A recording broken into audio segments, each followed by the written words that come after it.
Hey guys, tonight we begin with a journey into the frozen heart of the American wilderness, a place where the cold is not just a season, but a living, breathing predator. We're talking about the mountain men, those half-wild trappers, wanderers, and survivors who learn to outwit winter itself. Forget the Hollywood image of rugged heroes with perfect beards and endless supplies. The truth is, the mountain men's mastery of the cold was paid for in blood, frostbite, and 1,000 tiny acts of stubborn genius. Before we begin, take a moment to subscribe if you enjoy calm, long-form stories like this one. And in the comments, let me know where you're listening from and what time it is for you. It's always heartwarming to see how these quiet stories of history bring people together from all around the world. Now dim the lights, maybe turn on a fan for that soft background hum, and let's ease into tonight's journey together. Imagine waking up in the Rocky Mountains in the year 1832. The fire is dying. Your hands are shaking so badly you can barely feed it another stick. Outside your shelter, it's so cold your spit freezes before it hits the ground. Modern survival experts estimate that in such conditions you might have only about 3 hours to live.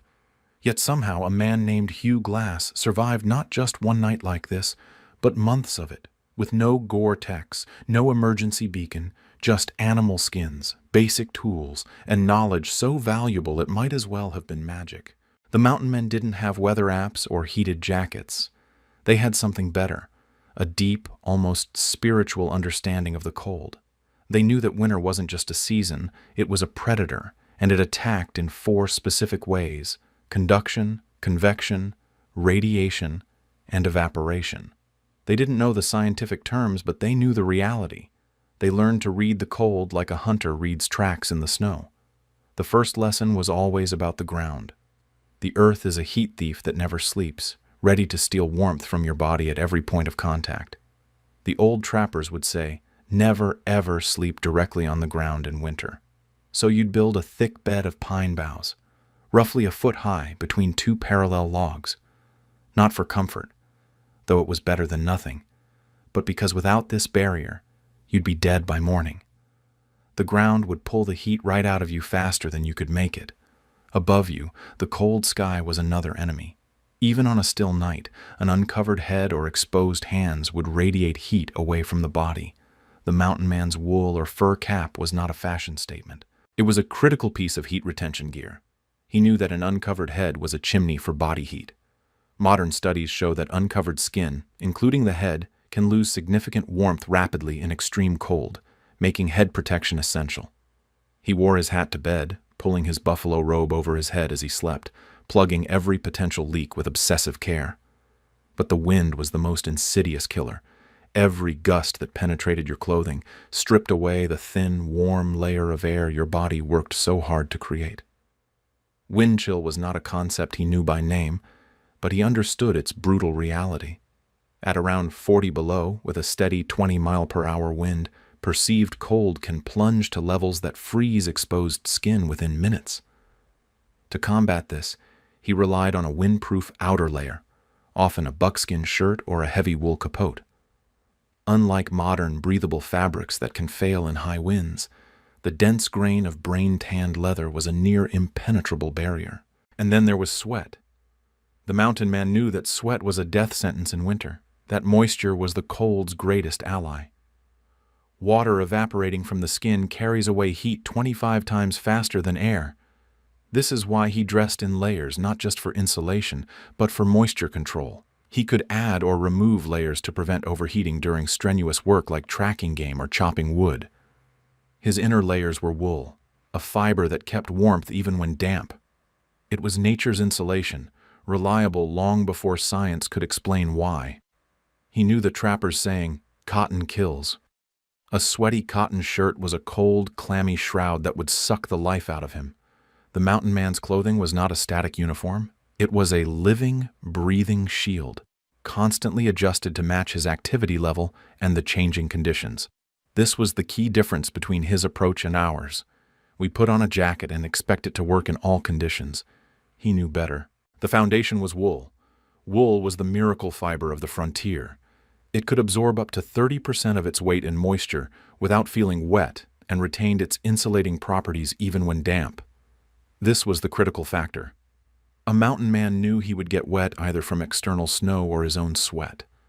A wool shirt or union suit acted as a buffer, wicking moisture away from the skin while still keeping him warm. It was his second skin. The wool used by mountain men was often greasy wool, wool that had not been fully scoured of its natural lanolin. This lanolin made the wool naturally water-resistant and gave it a distinctive, slightly oily smell. It also made it incredibly durable. A good wool shirt could last for years of hard use. Over the wool came buckskin. A brain-tanned buckskin shirt was his windproof, breathable, soft shell jacket. It was incredibly tough and blocked convective heat loss. A properly tanned buckskin shirt could stop the wind while still allowing some moisture vapor to escape.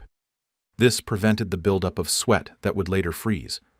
However, buckskin's fatal flaw was that it lost its insulating properties when wet, becoming heavy and stiff. The mountain man treated his buckskins with beaver fat or bear grease for water resistance, rubbing the fat into the leather until it was saturated. This created a semi-waterproof barrier that would shed light rain and snow. But he knew that in a prolonged downpour, he needed his final layer. The capote, or blanket coat, was his hard shell. Made from a heavy wool blanket, often a Hudson's Bay point blanket, the capote was a masterpiece of functional design. It was a long, hooded coat worn over all other layers. The dense, oily wool was highly water-resistant, shedding snow and rain. The hood protected the head and face, and the long cut protected the legs. The capote was a portable shelter, a final defense against the elements. This system was not static. The mountain man constantly adjusted it, shedding a layer during strenuous work and immediately putting it back on when he stopped. He understood that staying warm was about balance, the balance between heat production and heat loss, insulation and ventilation. It was a delicate life-or-death dance. He knew that if he overheated and sweated, he would pay for it later when he stopped moving and the sweat froze against his skin. For the mountain man, fire was not just a convenience, it was the difference between life and death. In the deep winter, when the wind howled through the pines and the snow piled up against the door of your lean-to, fire was your only friend. It was warmth, light, safety, and hope, all rolled into one. But making fire in the mountains was never easy. The mountain man's fire kit was a study in redundancy and reliability. The core of the kit was always the same: flint, steel, and charcloth. The flint was a hard, sharp-edged stone, usually chipped from river rock or traded from Native Americans. The steel was a C-shaped striker, forged from high-carbon metal, hardened and tempered to throw a shower of sparks with every strike. Charcloth was the secret weapon. Made by heating linen or cotton in an airtight tin, the resulting blackened fabric would catch a spark and smolder with a low, steady heat. It was the perfect bridge between the fleeting spark and the sustained flame. The mountain man would keep his charcloth dry at all costs, storing it in a waterproof pouch or a hollowed-out horn. When it was time to make fire, the ritual was always the same. Strike the flint against the steel, showering sparks onto the charcloth. When a spark caught, you'd see a tiny red glow, barely visible in the daylight. You'd fold the charcloth into a tinder bundle, a nest of shredded cedar bark, dry grass, or cattail fluff, and blow gently, coaxing the ember to life. With a sudden whoosh, the tinder would burst into flame, and you'd feed it with small twigs, then larger sticks, until you had a fire big enough to warm your hands and cook your food. But the mountain man was never satisfied with just one way to make fire. He always had a backup plan. A burning glass, a simple magnifying lens, could focus the sun's rays onto dry tinder, igniting it in seconds on a clear day. A bow drill made from a bent stick, a spindle, and a fireboard could create friction heat to start a fire even when the flint and steel failed. Matches, when available, were hoarded like gold, used only in the direst emergencies. The mountain man knew that the man with only one way to make fire was a dead man waiting to happen. He practiced his fire-making skills until they were second nature, able to start a blaze in rain, snow, or howling wind. He knew that a single ember could mean the difference between survival and a frozen death. To the mountain man, the forest was not just a backdrop, it was a living, breathing resource, filled with materials for shelter, fuel, and tools. He knew the language of wood as intimately as he knew the lines on his own hands. He could look at a tree and know its name, its properties, and its uses. He knew that soft woods like pine and fir burned hot and fast, perfect for getting a fire going quickly. He knew that hardwoods like oak and hickory burned slow and steady, producing a long-lasting bed of coals, perfect for cooking and overnight warmth. He knew that standing deadwood was the best source of dry fuel, even in a rainstorm. A dead tree that is still standing has had time to dry out, and its bark often sheds water, keeping the inner wood dry.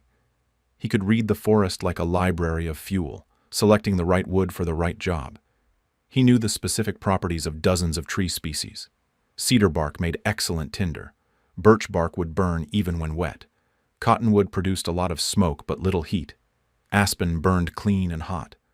Willow and alder were good for quick, hot fires for cooking, while oak and hickory were best for long-lasting coals. His fires were not just piles of burning logs. They were carefully engineered structures.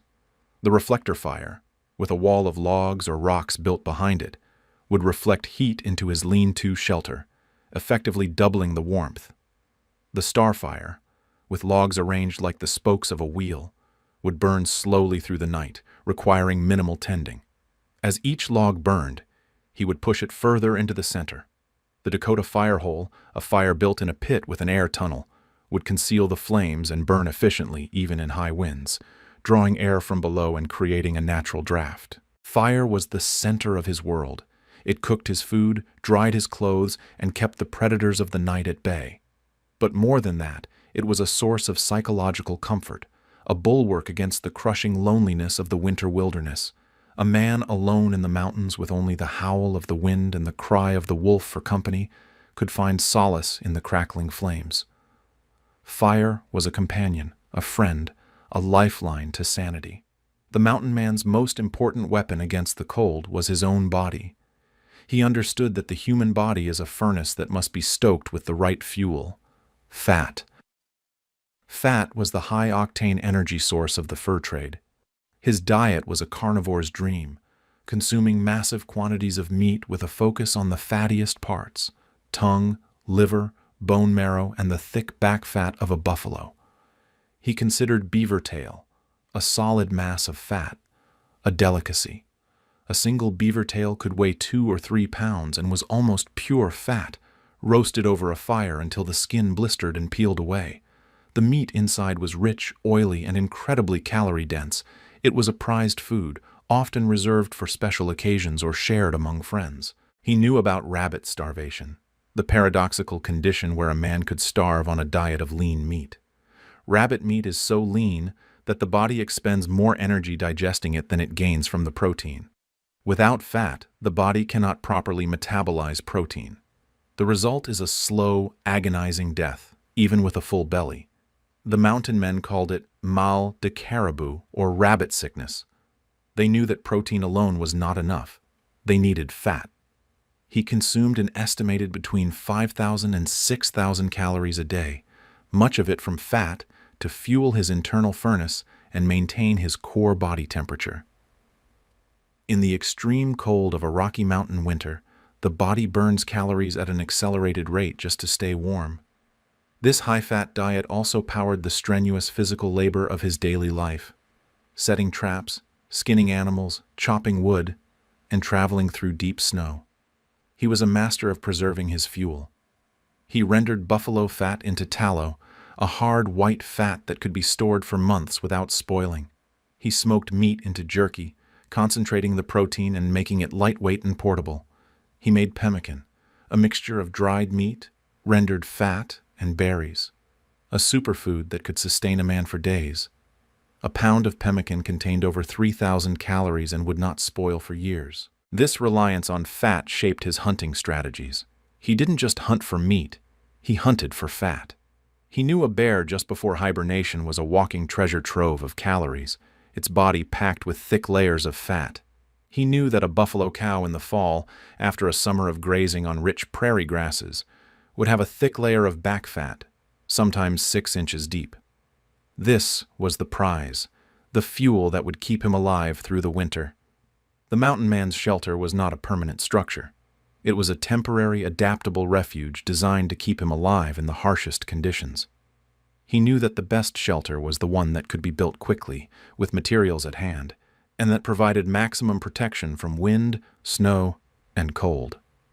The classic mountain man shelter was the lean-to, a simple structure made by propping a series of poles against a fallen log or a standing tree, then covering them with branches, bark, or animal hides. The open side faced away from the prevailing wind, and a fire was built just outside the entrance. The heat from the fire would be reflected into the shelter by a wall of logs or rocks, creating a pocket of warmth in the frozen wilderness. In deep snow, the mountain man might build a snow cave or a quinsee, a mound of snow hollowed out to create an insulated chamber. Snow is an excellent insulator, and a well-built snow shelter can maintain a temperature just below freezing even when the outside air is 40 below. The key was to create enough ventilation to prevent carbon monoxide buildup from the fire or the man's own breath. When traveling light, the mountain man might rely on nothing more than a buffalo robe and a bed of pine boughs. He would choose his campsite carefully, looking for natural windbreaks, dry ground, and access to firewood and water. He knew that the difference between life and death could be as simple as the right choice of campsite. The mountain man's shelter was not just a physical structure. It was a psychological refuge, a place where he could rest, recover, and prepare for the next day's challenges. The act of building a shelter was a ritual, a way of asserting control over an environment that was otherwise indifferent or hostile. It was a statement of intent. I will survive. I will endure. I will master the cold. The mountain man's tools were not just objects. They were extensions of his will to survive. Every item in his kit had to earn its place, serving multiple purposes and withstanding the harshest conditions. There was no room for luxury, only for what could keep a man alive when the mercury dropped and the wind howled like a pack of wolves. The knife was the mountain man's constant companion. It was used for everything: skinning beaver, cutting saplings for shelter, slicing meat, scraping hides, and even as a last line of defense against man or beast. A good knife was a treasure, often traded for a month's worth of pelts or more. The blade was kept sharp with a whetstone, and the handle was often wrapped in rawhide for extra grip, even when numb fingers struggled to hold on. The axe or hatchet was next in importance. It was smaller and lighter than the axes used by lumberjacks, but no less essential. With it, the mountain man could fell small trees, split firewood, build shelters, and break through river ice to reach water. The axe was also a weapon, and more than one trapper owed his life to a well-timed swing in a desperate moment. The fire-starting kit was always close at hand, protected from moisture and damage. Flint, steel, and char cloth were the core components, but the mountain man might also carry a burning glass, a bow drill, or a small supply of matches if he could obtain them. Matches were rare and precious, often reserved for emergencies when all else failed. Traps were both tools and lifelines. The mountain man relied on traps to catch fur-bearing animals, supplement his diet, and provide materials for clothing and shelter. He carried a variety of traps, from simple deadfalls to more complex steel traps, and he knew how to set them in the most effective locations. A well-placed trap could mean the difference between a full belly and a night of gnawing hunger. The rifle was both a hunting tool and a means of defense. The mountain man's rifle was a long, heavy weapon, designed for accuracy and power rather than rapid fire. He carried a supply of powder and ball, carefully protected from moisture, and he knew how to reload and fire under the most challenging conditions.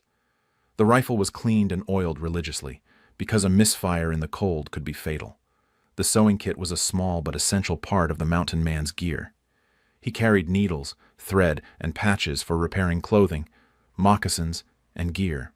In the wilderness, a torn garment or a broken strap could be a life-threatening problem, and the ability to make repairs on the fly was a mark of a true survivor. Sinew from animals was often used as thread, and scraps of hide became patches for worn-out moccasins. A small kettle or pot was another prized possession. With it, the mountain man could boil water to make it safe for drinking, cook stews from whatever meat and roots he could find, and render fat for pemmican or tallow candles. The pot was often blackened from years of use, its handle wrapped in cloth to protect against burns. A powder horn, carved from buffalo or cow horn, kept gunpowder dry and ready for use. The horn was often decorated with carvings or scrimshaw, telling the story of its owner's travels and adventures. A shot pouch held lead balls, patches, and other shooting supplies, slung across the chest for easy access. A compass, if he was lucky enough to own one, was a lifeline in the trackless wilderness. But most mountain men relied on the sun, stars, and their own sense of direction, honed by years of travel and observation. They could read the lay of the land, the flow of rivers, and the shape of distant mountains to find their way. A tobacco pouch and pipe were small comforts in a hard life. Tobacco was traded with Native Americans and other trappers, and a pipeful at the end of a long day was a rare pleasure. The smoke was said to keep mosquitoes at bay, and the ritual of lighting a pipe was a way to mark the end of another day survived. The mountain man's greatest weapon against the cold was not his clothing, his fire, or his tools. It was his mindset, a combination of humility, adaptability, and relentless observation. He knew that the cold was not an enemy to be defeated, but a force to be respected and understood. He paid attention to the smallest details, the direction of the wind, the color of the sky, the behavior of animals, the feel of the air on his skin.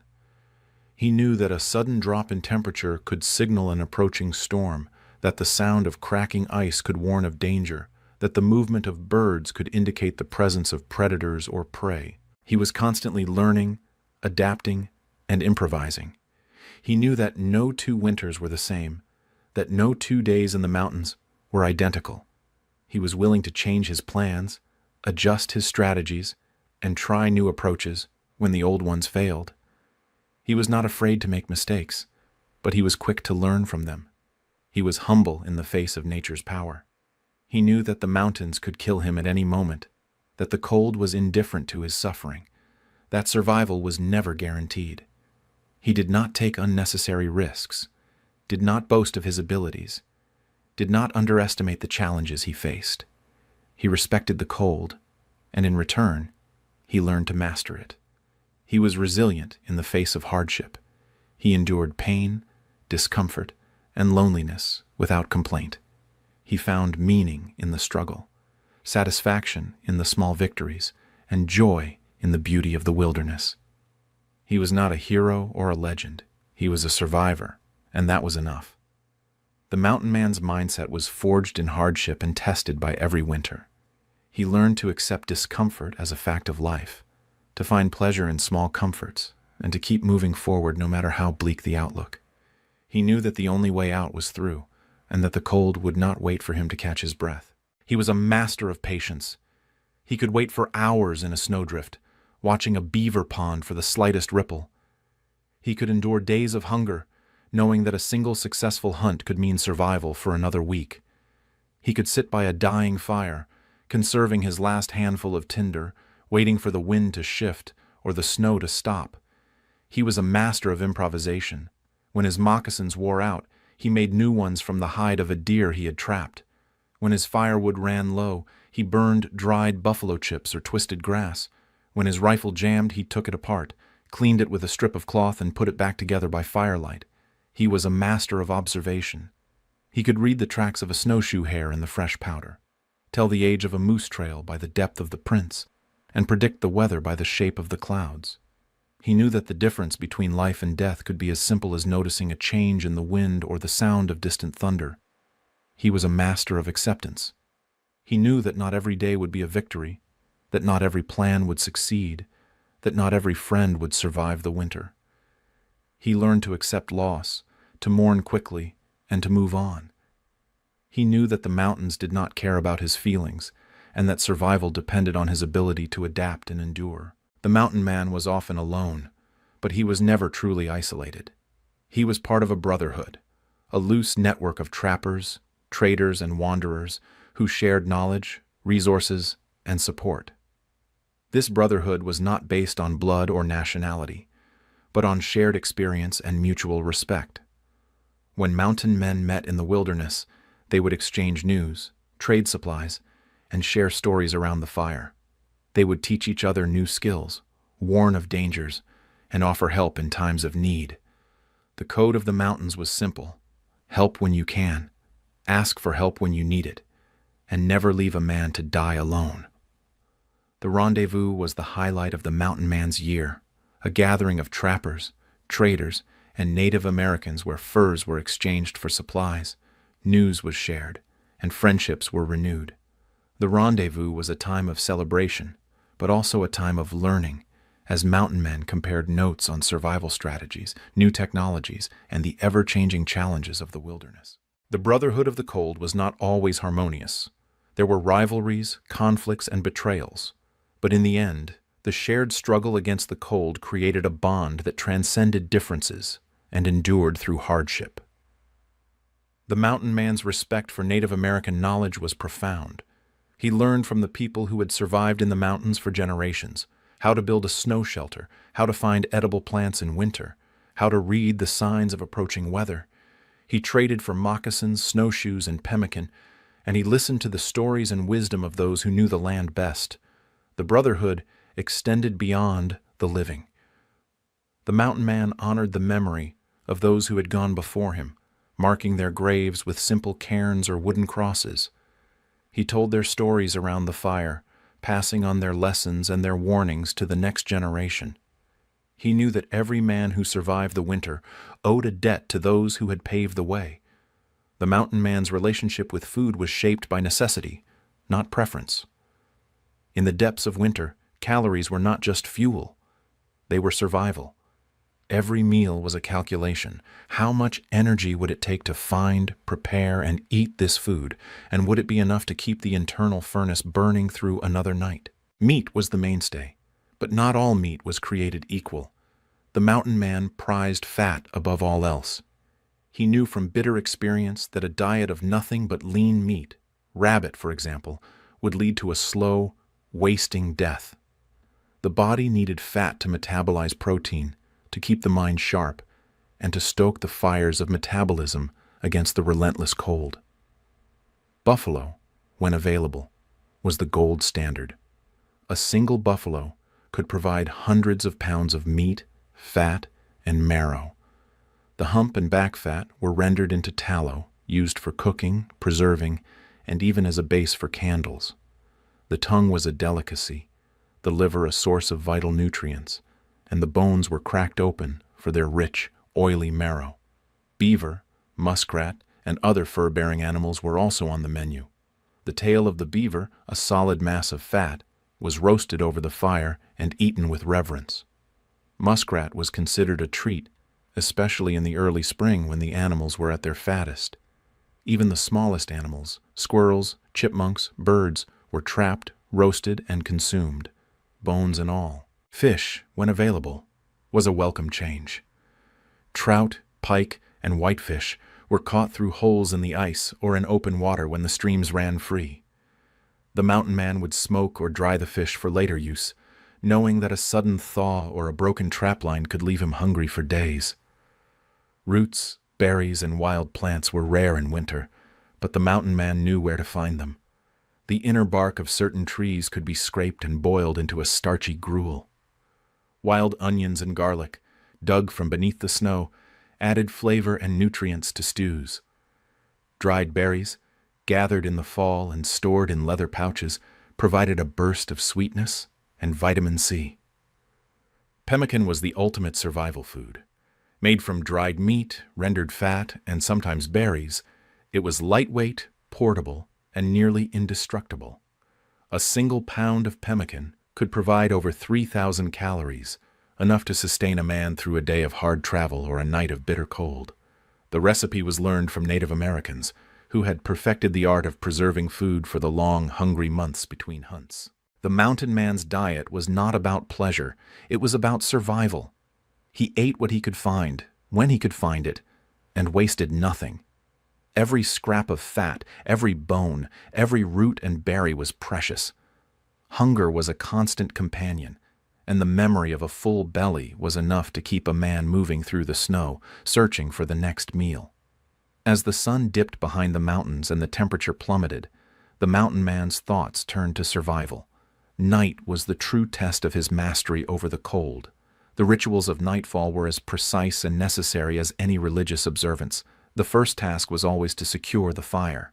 The mountain man would gather an armload of dry wood, pine, fir, or whatever he could find, and stack it within easy reach of his sleeping place. He would bank the fire, piling ashes over the coals to keep them alive through the night. A well-banked fire could smolder for hours, ready to be revived with a few sticks and a breath of air. Next came the shelter. If he was lucky, he had a lean-to or a snow cave.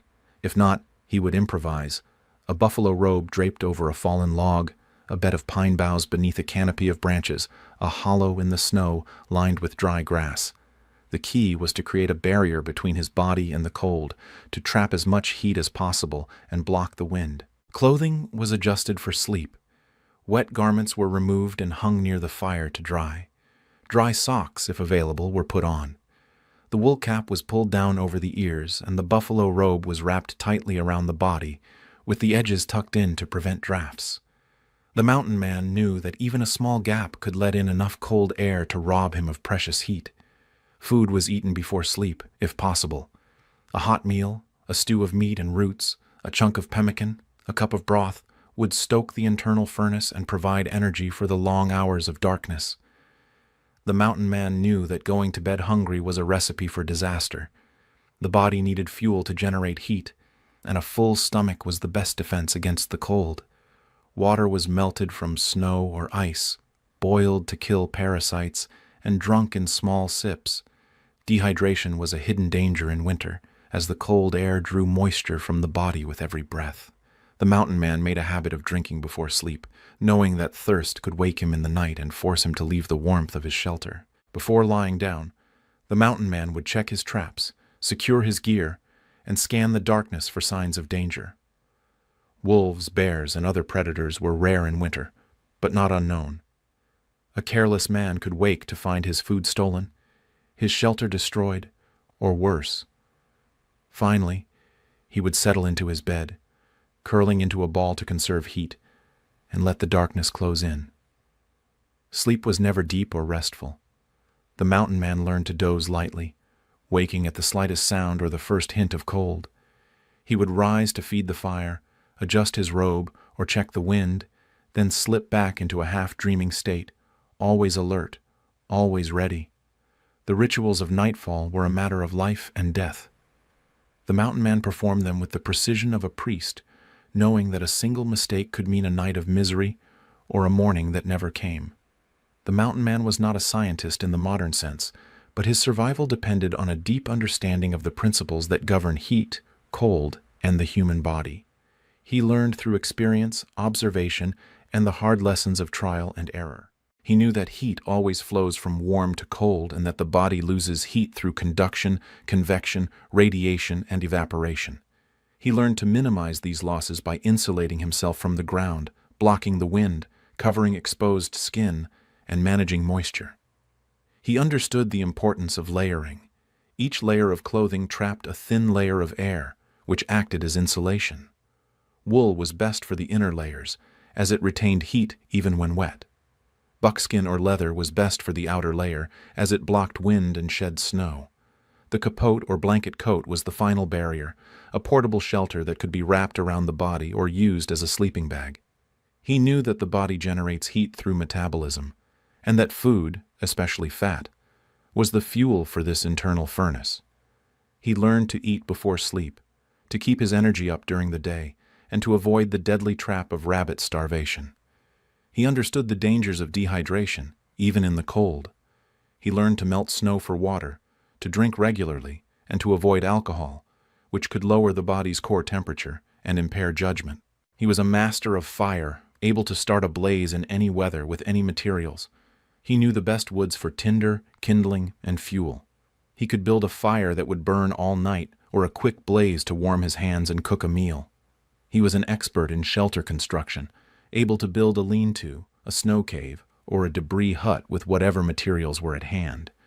He knew how to site his shelter to avoid wind, how to insulate it with branches or snow, and how to ventilate it to prevent carbon monoxide poisoning.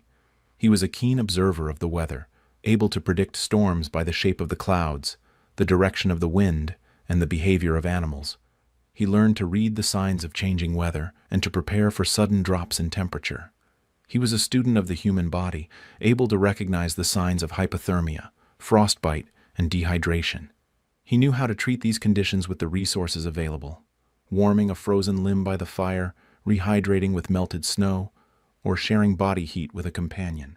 The mountain man's science was practical, immediate, and unforgiving. There was no room for theory or speculation. Every lesson was learned the hard way, and every mistake was paid for in pain, suffering, or death. The mountain man's mastery of the cold was not just about what he wore or what he ate. It was about how he moved through the world.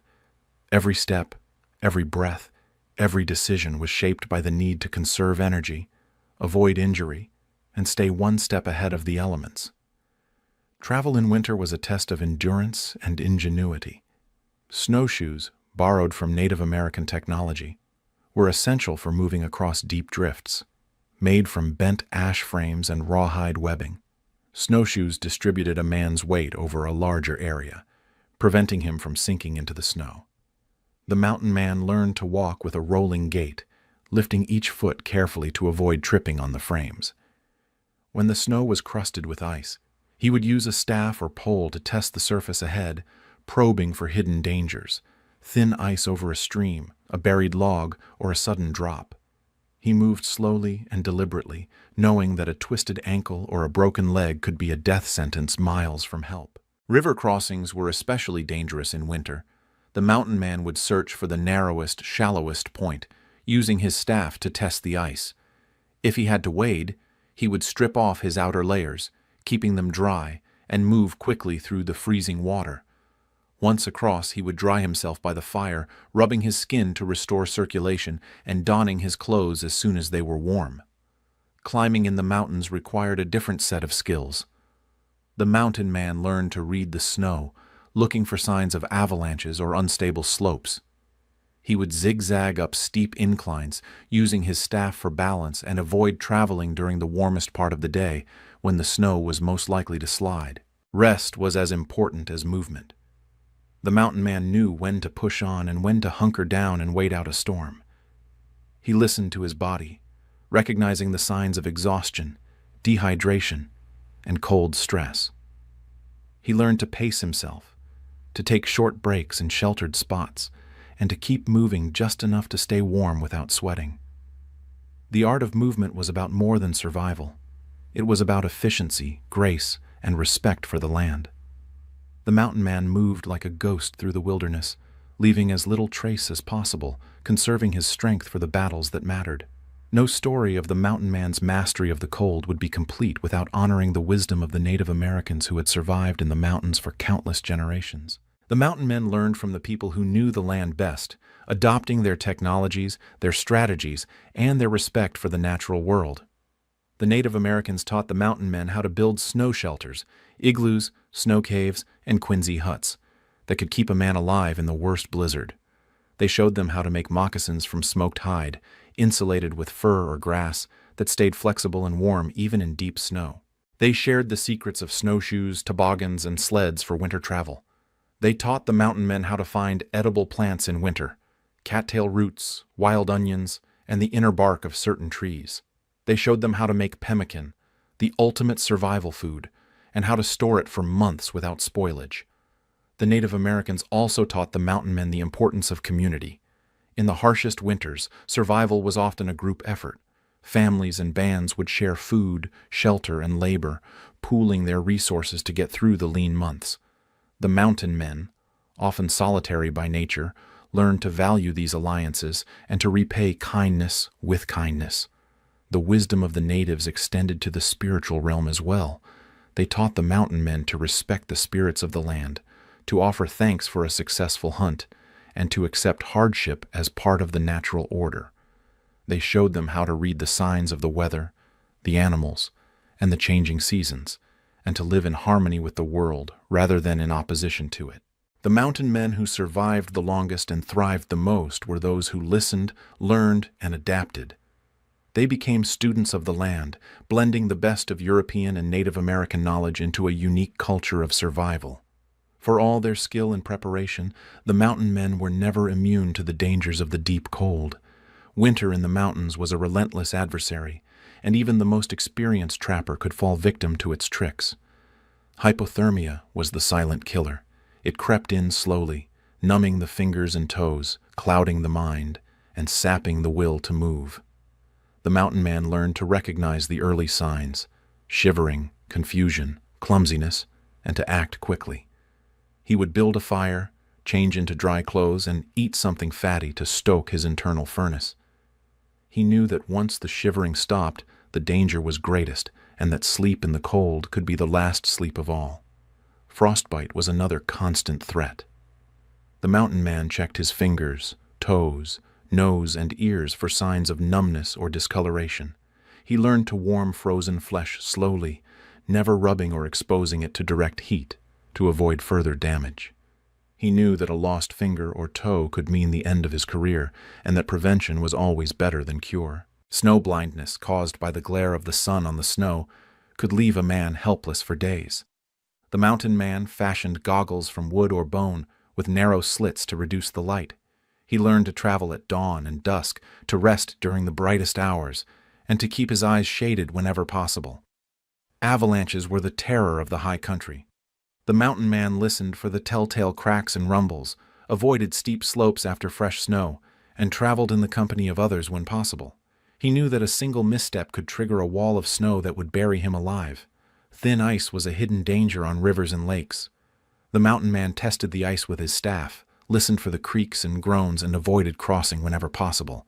If he fell through, he knew to keep his head above water, to kick his feet and crawl onto the ice, and to strip off wet clothes as soon as he reached safety. The dangers of the deep cold were many, but the mountain man faced them with courage, caution, and respect. He knew that survival was never guaranteed, and that every day in the mountains was a gift stolen from the jaws of death. While the summer rendezvous was a time of trade and celebration, the winter rendezvous was a quieter, more somber affair. In the depths of winter, small groups of mountain men would gather in sheltered valleys or along frozen rivers to share news, pool resources, and support each other through the hardest months. The winter rendezvous was a time for storytelling, for mending gear, and for planning the next season's trapping. The men would sit around the fire, swapping tales of narrow escapes, great hunts, and the ever-present dangers of the cold. They would share food, tobacco, and whiskey, and offer advice to the younger or less experienced trappers. It was also a time for reflection. The mountain men would remember those who had not survived the winter, friends lost to avalanches, frostbite, or starvation. They would mark their passing with a moment of silence, a shared drink, or a story told in their honor. The winter rendezvous was a reminder that, for all their independence, the mountain men were part of a larger community. They relied on each other for survival, for companionship, and for the knowledge that they were not alone in their struggle against the cold. The cold was the mountain man's greatest teacher, and every hardship, every danger, every narrow escape was a lesson carved deep into his bones. The wisdom gained from surviving winter was practical, immediate, and unforgiving. Winter taught truths that no book could teach. Each day brought new challenges, and each challenge demanded a solution that worked, or else. He learned that preparation was everything. The man who planned ahead, who stocked his shelter with firewood, who kept his gear in good repair, and who never let his guard down, was the man who survived.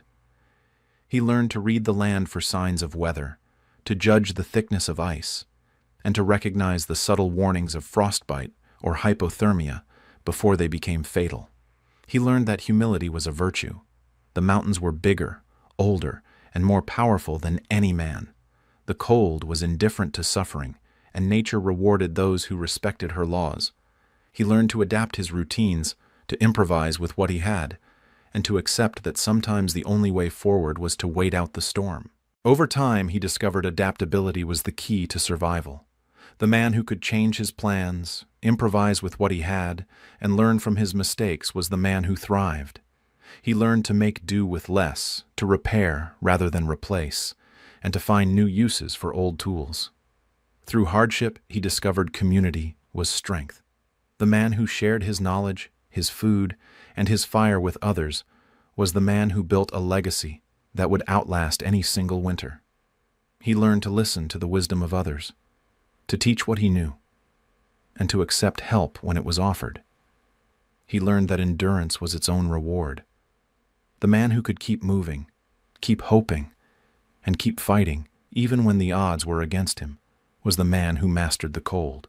The lessons of winter were hard, but they were honest, and they shaped the mountain man into a survivor whose knowledge was as sharp as his knife and as enduring as the mountains themselves. Yet for all the practical wisdom the cold imparted, the greatest struggle for the mountain man was often fought in silence, deep within his own mind. The psychological battle of winter was as real and as dangerous as any blizzard or hungry wolf. Isolation, loneliness, and the slow erosion of hope could be as deadly as frostbite. Loneliness was a constant companion. For weeks or even months, a mountain man might see no other human being. The only voices were the crackle of the fire, the howl of wolves, and the whisper of snow against the canvas of his tent. Some men talked to themselves, to their horses, or to the spirits of the land. Others sang old songs, recited prayers, or carved notches in a stick to mark the passing days. The darkness was oppressive. In the depths of winter, the sun might rise for only a few hours each day, casting a pale, cold light over the endless white. The nights were long and filled with dreams, some comforting, some terrifying. The mountain man learned to welcome the dawn, to find hope in the first rays of sunlight, and to use the darkness as a time for rest and reflection. Boredom was a danger as real as hunger or cold. With little to do but tend the fire, mend gear, and wait for the weather to break, the mind could wander into dangerous territory. Some men went mad from the isolation, haunted by memories or fears that grew larger in the silence. The mountain man learned to keep his hands busy, to set small tasks for himself, and to find satisfaction in the simple routines of survival. Fear was always present. The fear of freezing, of starving, of being lost or injured far from help. The mountain man learned to respect his fears, to use them as motivation rather than letting them become paralyzing. He knew that courage was not the absence of fear, but the ability to act in spite of it. Hope was the antidote to despair. The mountain man learned to find hope in small things: a successful hunt, a break in the weather, the promise of spring. He carried memories of home, of friends and family, as a shield against the darkness. He dreamed of the rendezvous, of laughter and music and the company of others. Hope kept him moving, kept him fighting, kept him alive. The solitude within was a crucible, forging the mountain man's spirit as surely as the cold shaped his body. Those who emerged from winter's darkness carried a quiet strength, a resilience that could not be measured, and a deep appreciation for the light.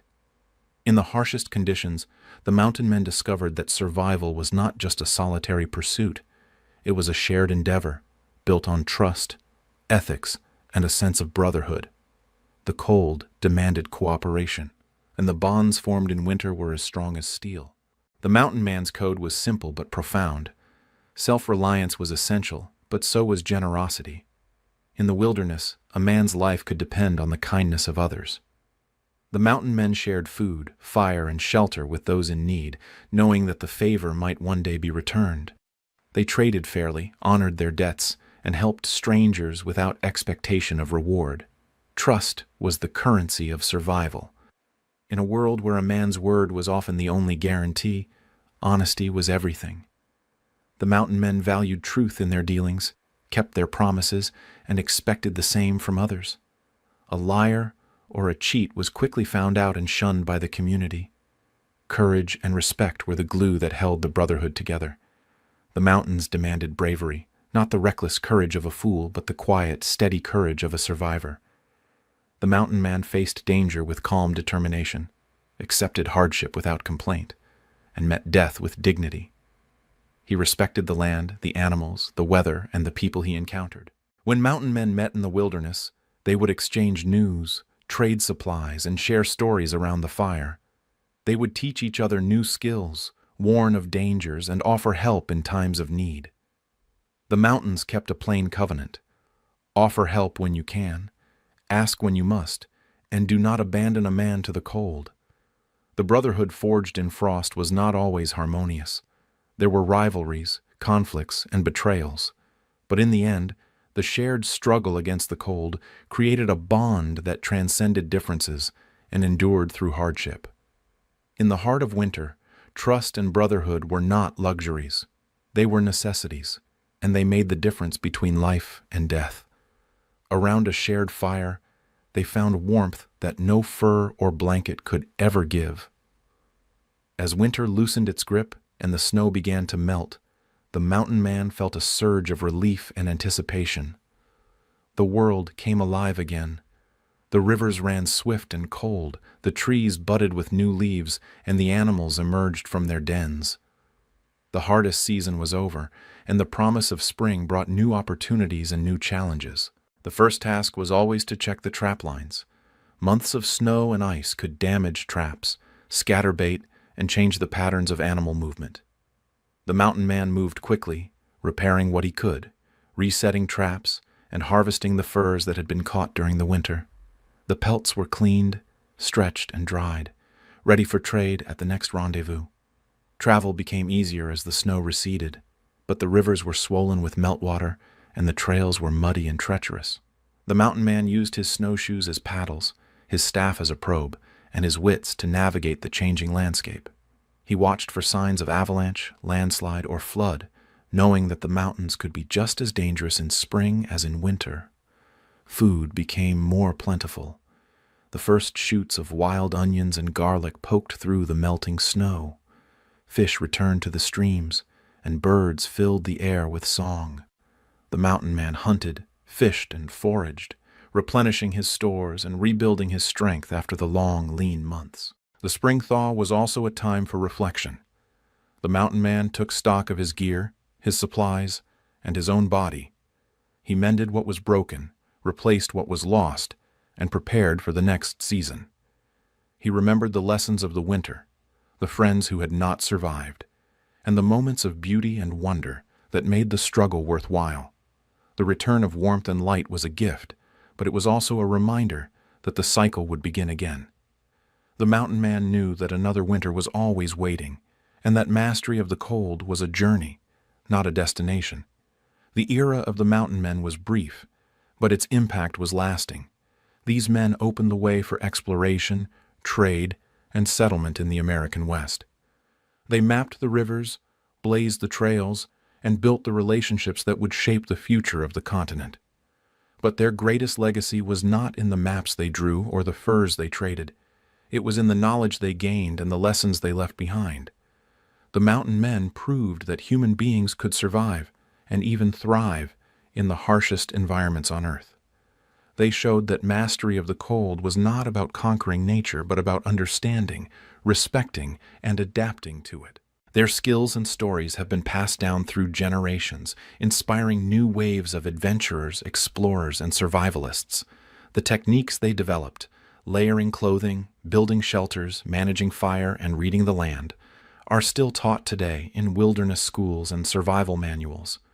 The mountain men are gone, but their spirit endures. Every time someone lights a fire in the snow, builds a shelter from branches, or faces the cold with courage and humility, they are honoring the legacy of those who came before. As the sun sets on our journey, imagine one last night in the mountains. The fire burns low, casting flickering shadows on the snow. The wind rattles the branches, and the stars shine cold and clear above. The mountain man sits by the fire, wrapped in his buffalo robe, his face lined with the scars and stories of 100 winters. He thinks of the friends he has lost, the dangers he has faced, and the beauty he has witnessed. He remembers the lessons of the cold, the importance of preparation, the value of community, the necessity of humility, and the power of hope. He knows that the cold will come again, that the struggle will never truly end. But he is ready. He has mastered the cold, not by defeating it, but by learning to live with it, to respect it, and to find meaning in the struggle. As the fire dies and the darkness closes in, the mountain man smiles. He is not afraid. He is at home in the cold, a master of survival, a brother of the mountains. A winter camp was more than a place to sleep. It was a fortress against the cold, a workshop, a kitchen, and a sanctuary. The mountain man's camp was a living thing, shaped by the land, the weather, and the needs of the moment. Site selection was the first and most important decision. The mountain man looked for a spot sheltered from the wind, close to water, and with plenty of firewood nearby. He avoided low-lying areas where cold air pooled at night, and he steered clear of avalanche paths, deadfall, and places where predators might roam. The shelter itself was built with whatever materials were at hand. In the timbered valleys, a lean-to or a wickiup, a conical hut of poles and brush, could be thrown up in an hour. In the open country, a snow cave or a dugout in a riverbank might be the only option. The mountain man knew how to thatch a roof with pine boughs, how to seal gaps with moss and mud, and how to build a door from woven willow branches. Inside the shelter, the fire was the heart of the camp. The mountain man built his hearth with stones or dug a pit in the earth, always careful to keep the flames away from the walls and roof. He arranged his bed of pine boughs and robes close enough to feel the heat, but far enough to avoid sparks. He hung his wet clothes and moccasins near the fire to dry, turning them regularly to prevent scorching. The camp was organized for efficiency and safety. The rifle and powder horn were always within arm's reach, ready for a sudden threat. The knife and axe were kept sharp and close at hand. Food stores were hung from a tree or cached in the snow to keep them safe from animals. Traps and snares were set along nearby game trails, checked each morning and evening. Water was melted from snow or chipped from the edge of a frozen stream. The mountain man used a kettle or a bark container to heat water for drinking, cooking, and washing. He knew that even in the coldest weather, a man could sweat and dehydrate, and he made a habit of drinking regularly. The winter camp was a place of constant activity. The mountain man mended his gear, cleaned his rifle, and prepared food. He carved new snowshoes, patched his moccasins, and made repairs to his shelter. He kept a journal, recording the weather, the movements of animals, and the events of each day. He told stories to himself or to his companions, keeping his mind sharp and his spirits up. At night, the camp became a fortress. The mountain man banked the fire, checked the door, and listened to the sounds of the wilderness. He slept lightly, waking at the slightest noise, ready to defend himself or his camp from danger. The winter camp was his home, his refuge, and his last line of defense against the cold. Morning in a winter camp was a test of willpower. The fire had burned low, the air was sharp with frost, and every muscle ached from the cold. The mountain man woke before dawn, his breath rising in clouds, his body stiff and reluctant to move. The first task was always to revive the fire. He scraped away the ashes, searching for a live coal, and fed it with dry tinder and kindling. He blew gently, coaxing the ember to life, and soon the flames leapt up, casting a golden glow on the walls of the shelter. The warmth was a reward for his effort, a promise that the day could begin. Next came the water. He filled his kettle with snow or ice, set it on the fire, and waited for it to melt and boil. He drank a cup of hot water or tea, feeling the heat spread through his body, waking his mind and loosening his joints. Breakfast was simple, but hearty. A chunk of pemmican, a strip of dried meat, or a stew of whatever game he had caught. He ate quickly, savoring the calories, knowing that every bite was fuel for the day's work. He dressed in layers, checking each garment for dampness or damage. He pulled on his moccasins, laced them tight, and wrapped his legs with strips of cloth or fur. He donned his capote, his hat, and his mittens, making sure that no skin was exposed to the biting air. Before leaving camp, he checked his gear, rifle loaded and primed, powder horn full, knife sharp, axe secure. He slung his pack over his shoulder, adjusted his snowshoes, and stepped out into the dawn. The rituals of the morning were a discipline, a way of preparing for the challenges ahead. The mountain man knew that a careless mistake, a forgotten tool, a wet sock, a missed meal, could have consequences that lasted all day or all winter. Every day in the mountains was a dance with death. The cold was always waiting, always watching, always ready to claim the careless or the unlucky. The mountain man learned to move with caution, to think ahead, and to respect the dangers that surrounded him. A sudden storm could turn a familiar trail into a maze of white, erasing landmarks and hiding hazards. The mountain man watched the sky, read the wind, and listened to the warnings of the land. He knew when to push on and when to turn back, when to seek shelter and when to risk the open. A fall through thin ice could be fatal. The mountain man tested every crossing, used his staff to probe the way, and moved quickly but carefully. If he broke through, he knew to strip off his wet clothes, build a fire, and warm himself before hypothermia set in. A misstep on a snowy slope could trigger an avalanche. The mountain man avoided steep terrain after fresh snow, traveled early in the day when the snow was firm, and listened for the telltale cracks and rumbles that signaled danger. A careless moment with a knife or axe could mean a deep cut, a severed tendon, or a broken bone. The mountain man kept his tools sharp, his hands steady, and his mind focused. He treated every task as a matter of life and death, because in the mountains it often was. The dance with death was not a morbid obsession, but a way of life. The mountain man accepted the risks, prepared for the worst, and celebrated every day that he survived. He knew that mastery of the cold was not about avoiding danger, but about facing it with courage, skill, and respect. Hunting in the winter mountains was a test of every skill a mountain man possessed. The snow muffled sound and revealed every track, but it also made movement slow and exhausting. The cold sapped strength and dulled reflexes, and every shot had to count. The mountain man rose before dawn, moving quietly through the frozen forest. He read the tracks in the snow, deer, elk, moose, and the smaller prints of snowshoe hares and foxes. He knew which trails led to water, which to bedding grounds, and which were the desperate wanderings of animals searching for food. He moved with care, placing each foot deliberately to avoid breaking through the crust or snapping a twig. He used the wind to his advantage, keeping his scent from drifting ahead. He watched for the flicker of an ear, the flash of a tail, the subtle movement that betrayed a hidden animal. When he found his quarry, he took his time. The cold made his breath visible, so he exhaled slowly, waiting for the wind to carry the vapor away. He steadied his rifle, aimed carefully, and squeezed the trigger. The shot echoed through the trees, and the animal fell. The work was just beginning.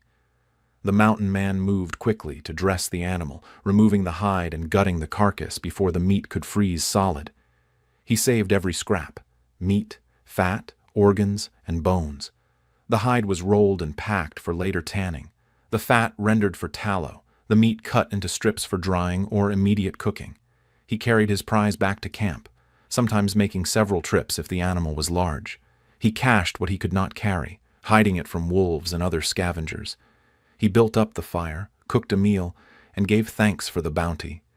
The winter hunt was a matter of survival, not sport. The mountain man respected his prey, took only what he needed, and wasted nothing. He knew that every animal was a gift, and that the balance of life and death was as delicate as the frost on a winter morning. Illness and injury were constant threats in the winter wilderness. The mountain man could not rely on doctors or hospitals. His medicine was the knowledge passed down from Native Americans, fellow trappers, and his own hard-won experience. For frostbite, he warmed the affected area slowly, using his own body heat or the gentle warmth of the fire. He never rubbed frozen flesh, knowing it could cause more damage. He wrapped the limb in dry cloth, elevated it, and watched for signs of infection. For hypothermia, he stripped off wet clothes, wrapped himself in dry blankets or robes, and drank hot broth or tea. He shared body heat with a companion if necessary, knowing that warmth could mean the difference between life and death. For cuts and wounds, he cleaned the injury with boiled water or snow, applied a poultice of pine pitch or crushed herbs, and bound it with clean cloth. He watched for redness, swelling, or fever, signs that infection was taking hold. He knew that even a small wound could become deadly if left untreated. For coughs and colds, he brewed teas from wild plants, willow bark for pain, spruce needles for vitamin C, yarrow for fever. He rested as much as possible, kept warm, and drank plenty of water. For broken bones, he splinted the limb with sticks and strips of hide, immobilized it, and hoped for the best. He knew that a serious fracture could end his season or his life if he could not travel or hunt.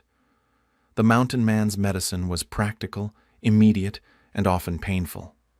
He learned to endure discomfort, to improvise with what he had, and to accept that some injuries could not be healed.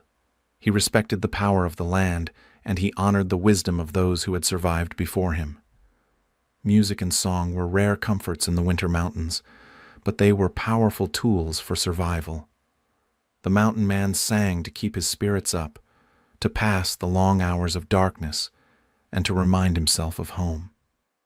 He sang old ballads from the East, learned from his parents or from other trappers around the fire. He sang work songs as he chopped wood, set traps, or built his shelter. He hummed lullabies to himself as he drifted off to sleep, the melody mingling with the crackle of the fire and the sigh of the wind. Sometimes he made his own music, a whistle carved from willow, a drum fashioned from a stretched hide, a rattle filled with pebbles. He played for himself, for his horse, or for the spirits of the land. The songs of survival were not always happy. Some were laments for lost friends, for the hardships endured, for the loneliness that pressed in like the cold. Others were prayers for strength, for luck, for the coming of spring. Music was a way to mark the passage of time, to celebrate small victories, and to mourn inevitable losses. It was a thread that connected the mountain man to his past, to his community, and to the wider world. In the silence of the winter night, a single voice could fill the darkness with hope, with memory, and with the promise of another day. The mountain man learned as much from the animals as he did from any human teacher. He watched the behavior of wolves, elk, and beaver, learning how they survived the cold, found food, and avoided danger. He noticed how deer bedded down in the shelter of thick trees, out of the wind and close to water. He saw how beaver built lodges with underwater entrances, insulated with mud and sticks, and how they stored branches for food beneath the ice. He learned from the birds, watching for the arrival of chickadees and nuthatches, which signaled the approach of winter. He listened to the warning calls of jays and crows, which alerted him to predators or strangers nearby. He respected the wisdom of the bear, which fattened itself in the fall and slept through the worst of the cold. He admired the endurance of the wolf, which traveled in packs, shared food, and cared for its young.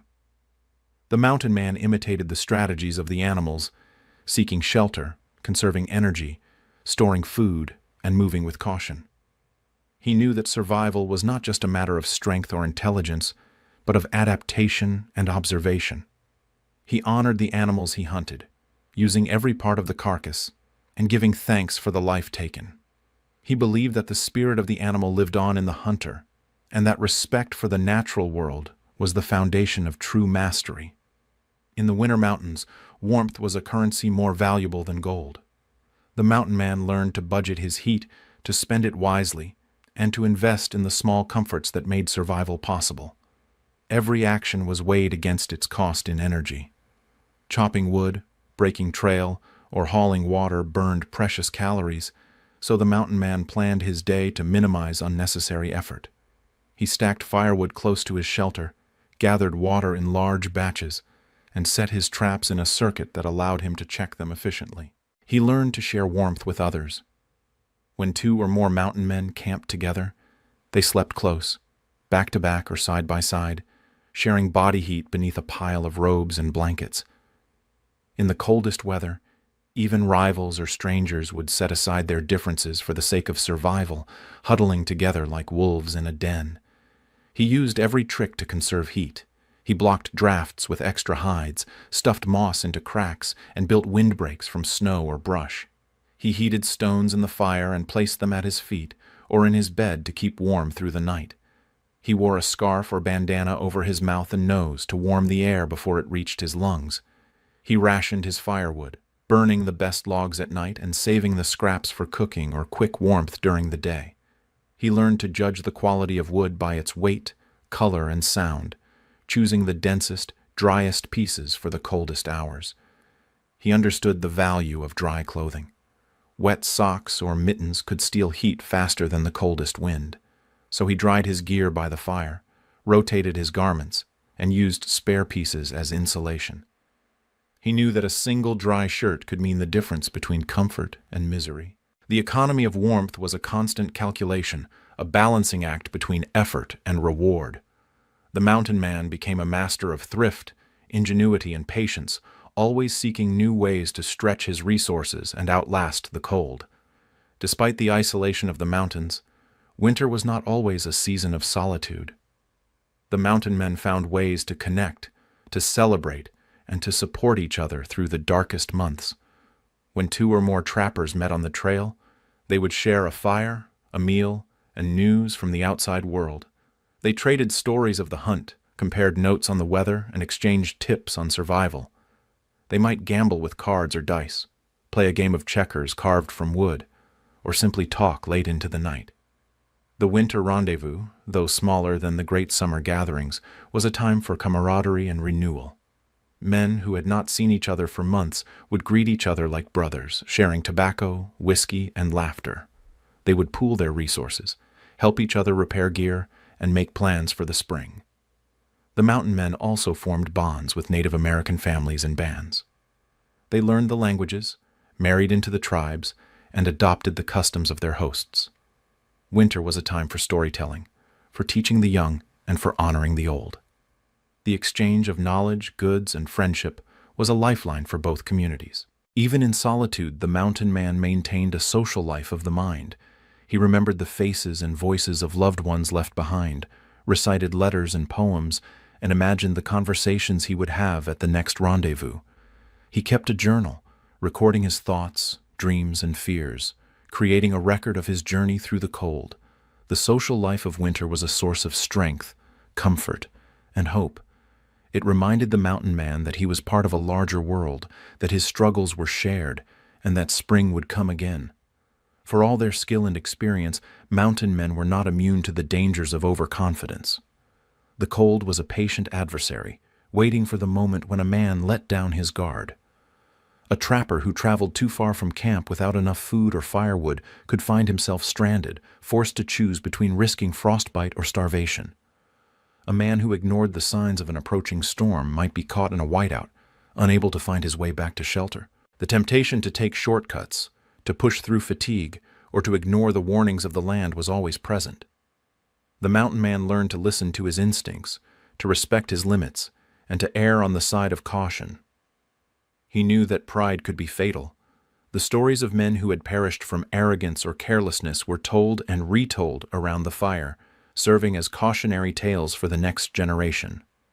The mountains demanded humility, and those who forgot this lesson paid the ultimate price.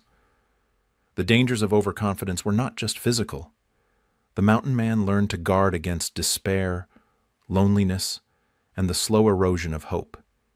He knew that survival was as much a matter of the mind as of the body, and that a single moment of weakness could undo months of careful preparation.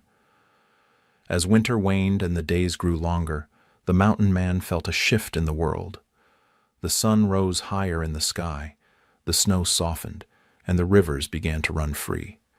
The return of the light was a time of celebration, relief, and renewal. He marked the changing season with small rituals, a new notch on his staff, a feast of fresh meat, a song sung to the rising sun. He cleaned his camp, repaired his gear, and prepared for the journey ahead.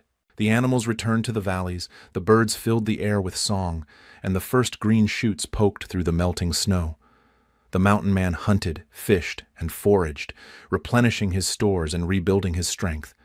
He looked forward to the rendezvous, to the company of friends, to the stories and laughter that would fill the long summer nights. He remembered the lessons of the winter, the dangers faced, and the victories won. The return of the light was a promise, a reminder that the cold could be mastered, that survival was possible, and that life in the mountains was a gift worth fighting for. Among the mountain men, the oldest trappers were revered not just for their years, but for the hard-won wisdom etched into every scar and wrinkle. These men had survived more winters than most could count, and their stories were as valuable as any tool or weapon. The elders taught that the cold was not a single enemy, but 1,000 small threats working together. They spoke of the little deaths, the numb finger that turned black, the careless slip on ice, the forgotten ember that let the fire die before dawn. They reminded the young that survival was a mosaic of habits, each one as important as the next. They passed down tricks that could not be found in any book. How to find the driest wood under a snow-laden pine. How to judge the thickness of river ice by the sound of your footsteps. How to use a rabbit's fur as a mitten liner, or how to make a whistle from a willow branch to call for help in a blizzard.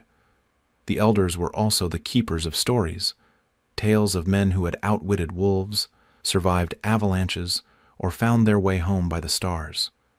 These stories were not just entertainment. They were lessons in resilience, creativity, and humility. Younger mountain men listened with respect, knowing that every word had been paid for in blood, sweat, and sleepless nights. The wisdom of the elders was a living tradition, passed from fire to fire, winter to winter, generation to generation. Time in the mountains was measured not by clocks or calendars, but by the rhythms of the land and the sky. The mountain man's year was a cycle of preparation, endurance, and renewal, each season bringing its own challenges and rewards. Winter was the crucible, the time of testing. Every day was a battle against the cold, every night a victory if you woke to see the dawn. The mountain man marked the solstice with a quiet sense of triumph, knowing that the darkest days were behind him. Spring was a time of hope and hard work. The snow melted, the rivers swelled, and the animals returned to the valleys. The mountain man repaired his traps, restocked his supplies, and prepared for the long journeys ahead. Summer was the season of abundance. The rendezvous brought trappers, traders, and Native Americans together in a riot of color, noise, and commerce. Furs were traded for powder, lead, and cloth. News and stories were exchanged, friendships renewed, and rivalries settled. Autumn was the time of preparation. The mountain man hunted, fished, and foraged, filling his larder for the winter to come. He repaired his shelter, gathered firewood, and checked his gear. He watched the animals for signs of an early winter, and he listened to the wind for the first hints of snow. The mountain man's calendar was written in the tracks of animals, the flow of rivers, and the changing light of the sky. It was a calendar of survival, shaped by the cold and the courage to face it. Mastering the cold was not just about holding on, it was also about letting go. The mountain man learned to release what he could not control, to accept loss, and to move forward with grace. He let go of comfort, knowing that pain and hardship were part of the bargain. He let go of pride, asking for help when he needed it, and admitting his mistakes. He let go of possessions, carrying only what he could not live without and leaving the rest behind. He let go of the past, forgiving himself for failures and losses and focusing on the present moment. He let go of fear, trusting in his skills, his friends, and the wisdom of the land. Letting go was not weakness, it was strength. It allowed the mountain man to adapt, to survive, and to find peace in the heart of the storm. The story of the mountain men is not just a tale of survival, it is a testament to the power of human ingenuity, resilience, and community. Their mastery of the cold was a triumph of mind over matter, of spirit over circumstance. Their legacy lives on in the skills they developed, the stories they told, and the land they loved. It lives on in every camper who builds a fire in the snow, every hiker who layers up against the wind, every adventurer who faces the unknown with courage and humility. The mountain men taught us that the cold is not our enemy, but our teacher.